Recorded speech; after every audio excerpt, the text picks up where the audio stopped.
I think peace and stability is reinforced in South Asia by a closer relationship between the United States and India, and an absolute clarity that all our strategic interests lie in Delhi, and that we seek no problem with Pakistan, but our interests are in India. I don't mind having lines of communication. बुलाया गया था ना भाईजान को, ये जो थे इनको बुलाया गया था कि आप कहें जनाब पाकिस्तान तो उस पैराग्राफ में भी नहीं आता, पाकिस्तान तो उस पैराग्राफ में भी नहीं आता, इसीलिए ये कॉन्फ्रेंस की गई है।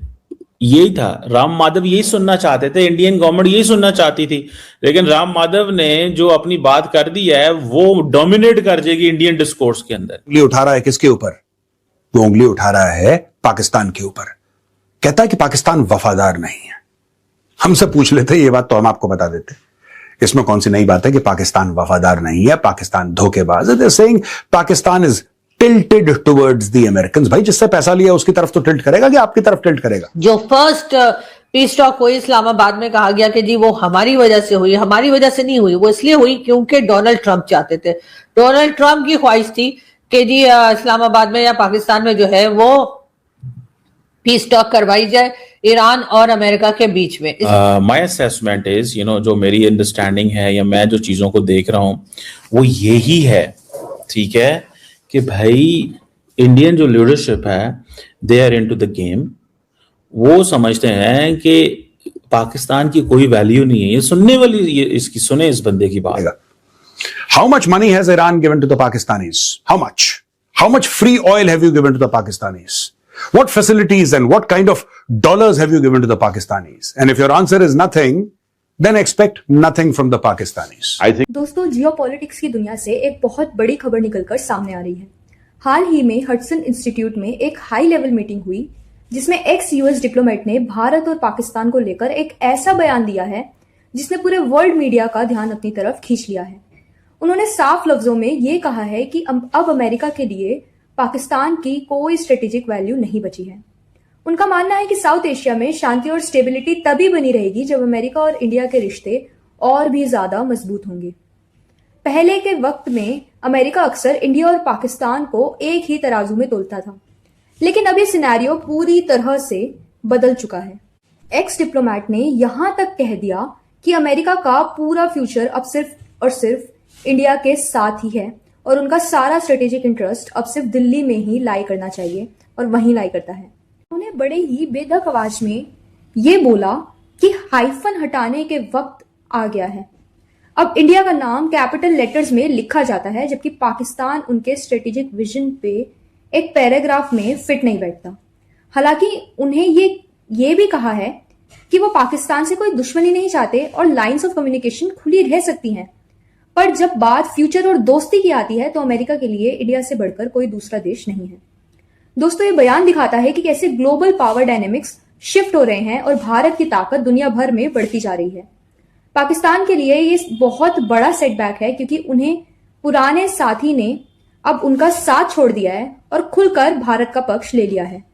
इस पूरे सिनेरियो को देखा जाए तो ये साफ है कि ग्लोबल जियोपॉलिटिक्स में अब भारत एक ऐसी शक्ति बन चुका है जिसे कोई नजरअंदाज बिल्कुल नहीं कर सकता। जहां पहले यूएस की फॉरेन पॉलिसी दोनों देशों के बीच बैलेंस बनाने में उलझी रहती थी, वहां अब इंडिया फर्स्ट की पॉलिसी साफ नजर आ रही है। ये बदलाव सिर्फ डिप्लोमेसी तक मौजूद नहीं है दोस्तों, बल्कि आने वाले वक्त में इसका असर डिफेंस डील्स, टेक्नोलॉजी शेयरिंग और ट्रेड पर भी गहरा होने वाला है।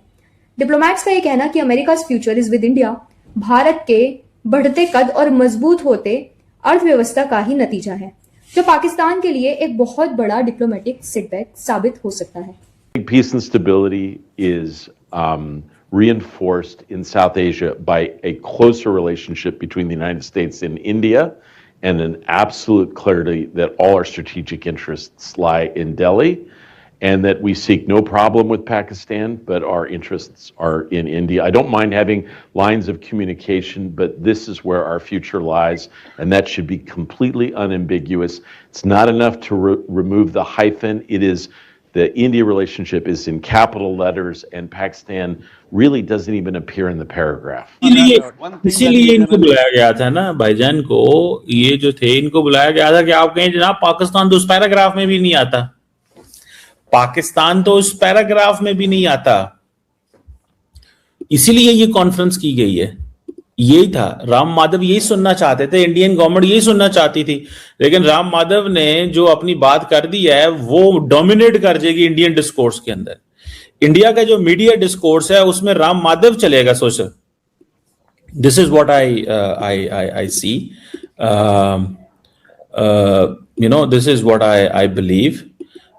माई असेसमेंट इज, जो मेरी अंडरस्टैंडिंग है या मैं जो चीजों को देख रहा हूं वो यही है, ठीक है, कि भाई इंडियन जो लीडरशिप है they are into the game.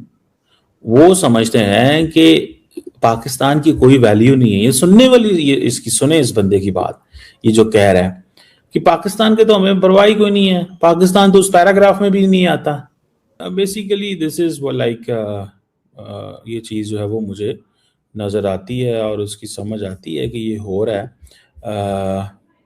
लेकिन मैं आपको एक बड़ी क्लैरिटी से बता सकता हूँ चीज, that the situation has changed a lot.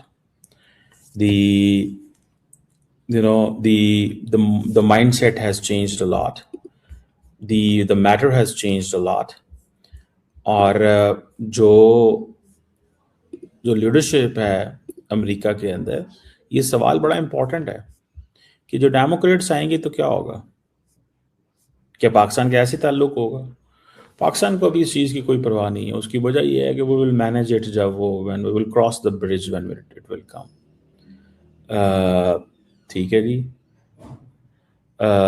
So that is important thing, ठीक है ना जी। That is significant thing, but what I want is कि ये चीज़ें जो है ना वो एक उसको लार्जर कॉन्टेक्स्ट में जो है वो चली जाएंगी। These things will go in the larger context. ये लार्जर कॉन्टेक्स्ट में चली जाएंगी। अब इसमें क्या निकलता है, कैसे निकलता है, क्या होता है, दिस इज सिग्निफिकेंट। ये एक चीज सिग्निफिकेंट है। मुझे ये लगता है कि ये चीज जो है ये That's how basically Trump administration has put things, कि अमेरिकन्स को और इंडियंस को इस पोजीशन में लाके खड़ा कर दिया कि they are competing for interest. अब इंडिया के हवाले से मैंने कल रात भी एक वीडियो की थी, मैंने आपको बताया था कि 30 साल से इंडिया जो है वो उसके ऊपर इन्वेस्टमेंट हो रही थी अमेरिका के अंदर, 30 साल, और उन्होंने अपना काम कर दिया है अमेरिकन्स ने। जो फर्स्ट पीस टॉक हुई इस्लामाबाद में, कहा गया कि जी वो हमारी वजह से हुई, हमारी वजह से नहीं हुई, वो इसलिए हुई क्योंकि डोनाल्ड ट्रंप चाहते थे। डोनाल्ड ट्रंप की ख्वाहिश थी कि जी इस्लामाबाद में या पाकिस्तान में जो है वो पीस टॉक करवाई जाए ईरान और अमेरिका के बीच में। इसलिए कि आपने कई बार सुना होगा कि पाकिस्तान से डेलीगेशन गया है या पाकिस्तान से फील्ड मार्शल साहब गए हैं या पाकिस्तान से प्राइम मिनिस्टर साहब गए हैं और वो जाकर ईरान के आगे बात कर रहे हैं कि जी आप अमेरिका के साथ डायलॉग कर लीजिए। ये बात फर्स्ट जो डायलॉग हुए थे या टॉक हुई थी उसमें भी हुआ था, और यही बात जो है वो दूसरी बार में भी किया गया कि बार बार यहाँ से कोई ना कोई हाई प्रोफाइल जो है वो ईरान की तरफ गए और उन्होंने वहां जाकर ईरान के जो लीडर्स हैं या ईरान को इस वक्त जो लोग चला रहे हैं उनको कोशिश की और उनसे रिक्वेस्ट की और उनको मनाने की कोशिश की गई कि वो किसी तरीके से आकर और डायलॉग में हिस्सा ले लें। कभी आपने सुना कि पाकिस्तान से कोई डेलीगेशन अमेरिका गया हो और वो वहां जाकर ट्रंप या ट्रंप की टीम को या ट्रंप की गवर्नमेंट को किसी को भी उन्होंने रिक्वेस्ट की हो कि जी आप लोग आ जाइए और उन्होंने कहा हम नहीं आने वाले? ऐसा आपने नहीं देखा होगा। आपने ऐसा सिर्फ ईरान के लिए ही देखा होगा कि ईरान जो एक छोटी कंट्री है, ईरान जिसको कि ये कहा जाता है कि जी अमेरिका जो है उसके आगे वो कुछ भी नहीं है, उस ईरान की हम मिन्नतें समाज से करते हुए दिखाई दिए कि जी आप प्लीज आकर और मीटिंग अटेंड कर ले। एक बार फिर कहा गया जी जेडी वेंस रवाना हो रहे हैं, ऐसा हो रहा है वैसा हो रहा है। ये भी एक तरह का प्रेशर था, एक तरह की टैक्टिक थी जो कि इस्तेमाल की जा रही थी कि शायद ये सुनकर कि अमेरिकन डेलीगेशन या अमेरिकन जो कह लीजिए ऑफिशियल्स हैं वो रवाना हो गए हैं पाकिस्तान